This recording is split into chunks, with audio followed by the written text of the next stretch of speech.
This clip is brought to you by SaveWithConrad.com.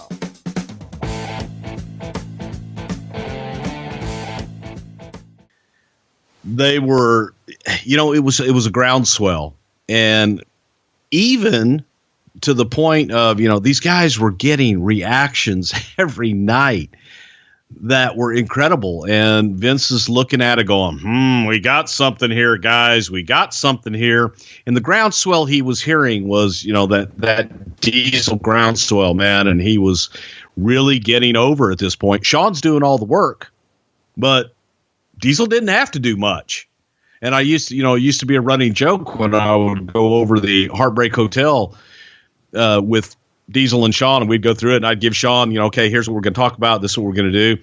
And Kevin would always look at me and goes, and me, what do I do? And I would just stand there with my fist, and I was just going to turn your fist like this, stroke that glove. And Diesel's like, got it. And you go back and watch it. That's all Diesel did in the background for that. So it became a running joke with us as to, hey, Kevin, you got your line? You got your bit? Yep, got it. All good. But they were just, it was groundswell. Let's capitalize on it and do something different. Who's going to beat them as a team? It was an interesting team. All right, now we're starting to talk about Diesel, and you just heard Bruce talking about Shawn Michaels and Diesel winning the tag titles. Can you think of a better quote unquote heater than Diesel? I mean, no disrespect to Big Bubba, but using Diesel here in this heater role to win the world championship before his man Shawn Michaels is sort of unprecedented. I mean, is it not? I mean, can you imagine if, the bodyguard just sort of achieves the goal before the guy in any other scenario? It's kind of hard to imagine. And I think people forget just how on fire the fans were for Diesel as a character. I mean, all he had to do is grab his glove and look cool, and that was enough, big old jacked up dude. And either way, it is interesting to think, these fun what ifs that we talk about on the podcast. What if Shawn never had Diesel? Would his career have looked differently?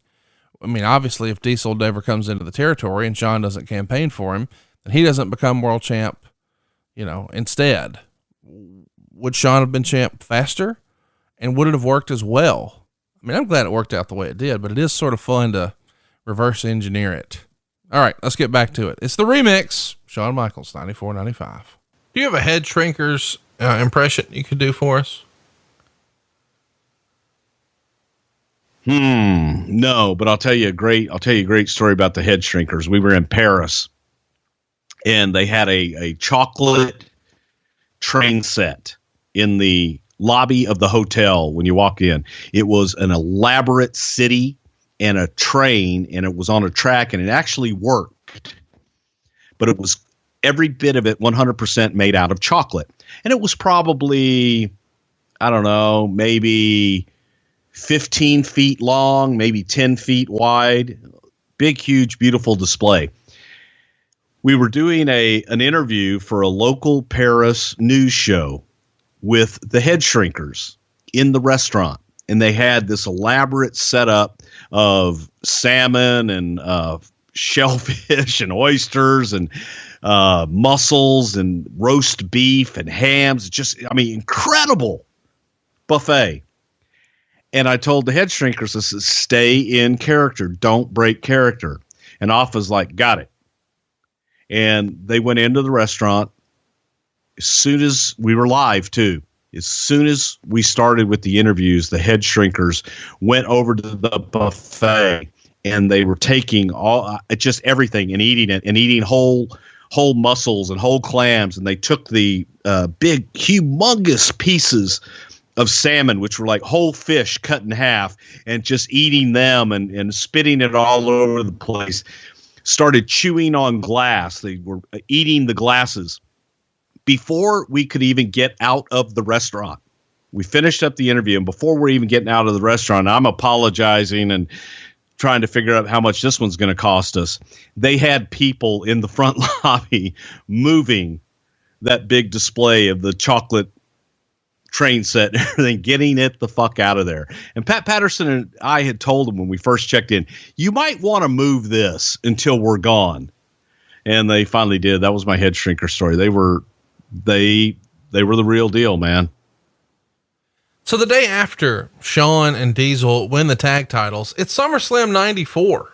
And we see Razor Ramon with the legendary Chicago Bears running back, Walter Payton, in his corner. And he beats Diesel with Shawn in his corner for the Intercontinental title after Shawn goes for a super kick, but misses Razor and womp, womp, womp, hits Diesel. Payton then tackles Shawn as Razor pins Diesel. And after the match, we get this tease again about a potential Shawn and Diesel breakup. How did Walter Payton get involved? What did the Clique think of him? What can you tell us about Walter Payton at SummerSlam 94 with the boys? Sweetness. He was great. He was absolutely fabulous. Walter Payton, a legend in Chicago. We were running the United Center for the first time. We wanted to have a local Chicago celebrity, and there was no one bigger, especially at that time, than Walter Payton. He was an icon. Working with Walter, the first time that Walter was even around the boys and around all this stuff for the match was that day. So Pat Patterson lays out the match and he doesn't know. He's like, why did they call him? They call him the Sweetness. I don't know why why do they call him the Sweetness? He's a football player. What? I'm like, it's just a nickname, Pat. It's anyway. So Pat is laying out the match. It's very detailed, but he doesn't know how much he can get Walter involved. And he's thinking, okay, I got a lot of guys out there. I got a lot of traffic to direct. Make it simple. So as they're going through the match and all the guys are going through the match, they are hitting spots. And then Shawn's like, what comes after that? And Walter Payton speaks up.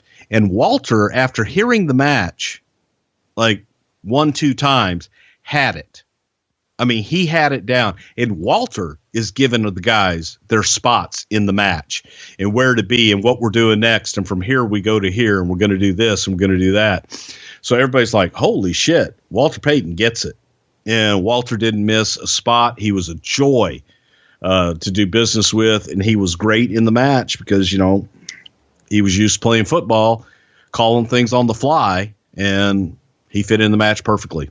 Hey, it's Conrad Thompson. Thanks for checking out the podcast here on YouTube.